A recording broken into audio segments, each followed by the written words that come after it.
I got rejected from about 60 studios when I was trying to apply for a design internship. So I can totally get how hard it can be to apply for a job at a great office or a studio. This week, luckily enough, I'm on the other side trying to hire a designer. So I want to share some insights with you that perhaps can help you when you're applying to your next design job. So here's the story. I've shared with you that I'm looking to hire a junior designer to join me at the startup that I'm working with. And I started by sending kind of a job request to a group of friends, of very talented friends, and few people answered that, and I've talked to them, but they were actually too talented or too experienced for the job. They were actually senior designers, so it's not really what we're looking for this position. The next thing I did was to post the job offering at kind of a Facebook group for Israeli designers looking for a job. It's a group with like a few thousand Israeli designers. And what happened was that about 2 hours after I posted a job there, my inbox was flowing with probably more than 50 people who are reaching out, sending their portfolio, CV, and so forth. And when that happens, you gotta understand, I'm doing this, on top of my job, so I can't really spend my whole day looking at portfolios. I've got actual work to do. So when I got 50 of them, one by one, and every few minutes I got another email, pretty quickly I got into a habit of clicking really fast, looking at the portfolio really fast, and making a decision in seconds. And I'm sure that I'm not the only one hiring for a company doing this process, and I'm sure that great companies or great studios, agencies that perhaps you want to work at have even harder situation where they're getting hundreds or thousands of emails. So in that split second, when I or another person have to make a decision about whether to reach out or follow up with a potential designer, there's few things that kind of make me take a decision really quickly, and I want to talk about them. So first of all, let's talk about the portfolio, right? I get into the portfolio, and again, I can make a decision in about 10 seconds. It's like when you're seeing a woman on the street and you know instantly if you're attracted to her or not. I can instantly say by looking even at the thumbnails at Behance or whatever, if this designer knows the basics of good design, such as composition, typography, color, and if he has good visual aesthetics. And it's true that you're not supposed to judge a woman by only how she looks, and you're not supposed to judge a designer by only if his work is beautiful. You have to know how he thinks and everything. But that's actually the second stage, just like dating, because I can help a designer grow and learn how to think. But if he doesn't have that, just sense of taste and understanding in how to lay out typography correctly, those are things that are too hard to give a designer at even a junior designer at a job. So he has to have those core things, and that I can really judge quickly. So I take a look. If I see if those things look good enough, then I explore deeper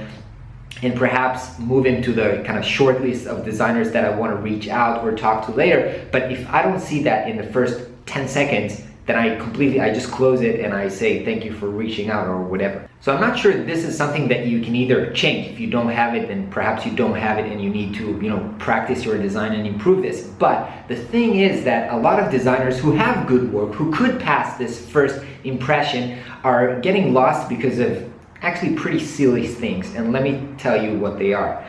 People who don't put the link to their portfolio really quickly and simply and obvious to see in their email. They're writing me a long email.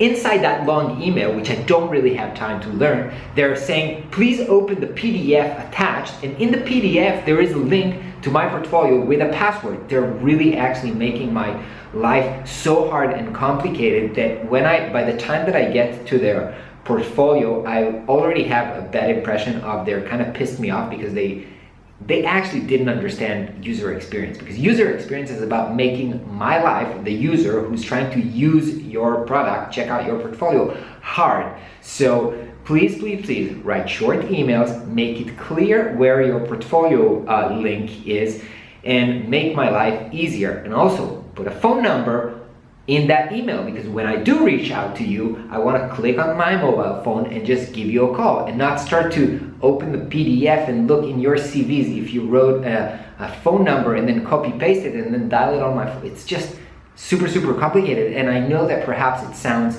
picky or trivial, but remember what I told you. I have 50 emails or 100 emails that I got to do now, and I got to do it quickly because I want to go back to my design job. So please make my life easier and be super practical about it. One more thing that pretty quickly turns me down when I see a designer is either he's telling me I don't have a website, or he's sending me a link to a Wix website with down below created by Wix. He didn't even put it on his own domain or remove that banner.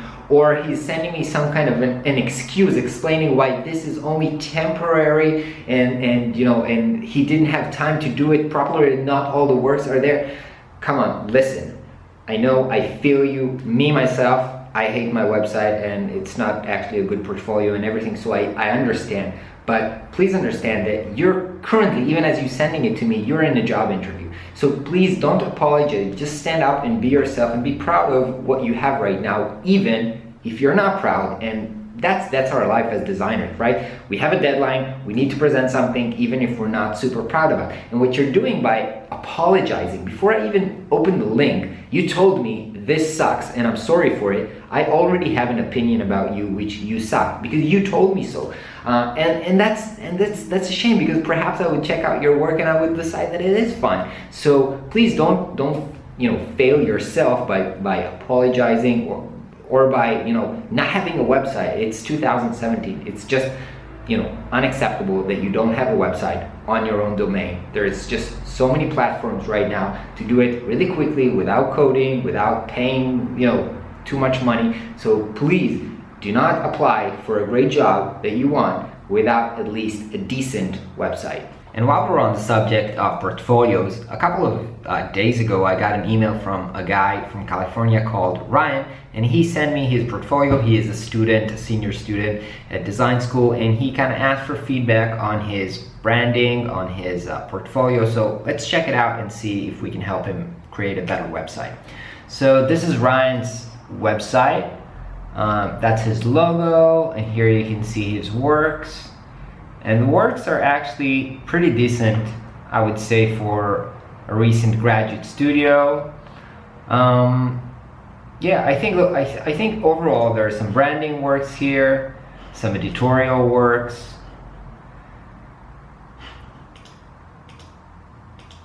The works are actually pretty good design-wise. So let's see how we can improve this. Regarding Ryan's logo, I would say that the logo is fine. I wouldn't change it as long as I can read who you are and see that you can do basic typographical skills. That's fine. I wouldn't touch it. I think it looks great.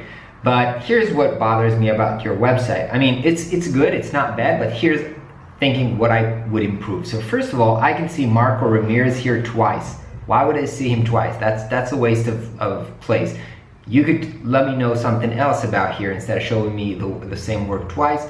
Perhaps show me something about yourself, because looking at this, yeah, I can click the About page and see who you are, but perhaps you should put something a bit more personal on the front page just to let me know that I arrived to your website and this is you. Perhaps you have an agenda or a short info about yourself.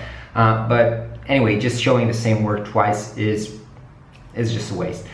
The other thing which I think could be improved, and that's pretty much regards all the works here, is that I feel like the website is kind of lacking a little bit in art direction, which means the design itself is pretty good, but you have to present it nicely. For example, when you're presenting a brand, to just show the logo, it's just a little bit out of context. And it's true that you show here the business cards, but I would need a bit more, applications, or to show it to me a bit more in context for me to really imagine the brand as a whole and see how that works.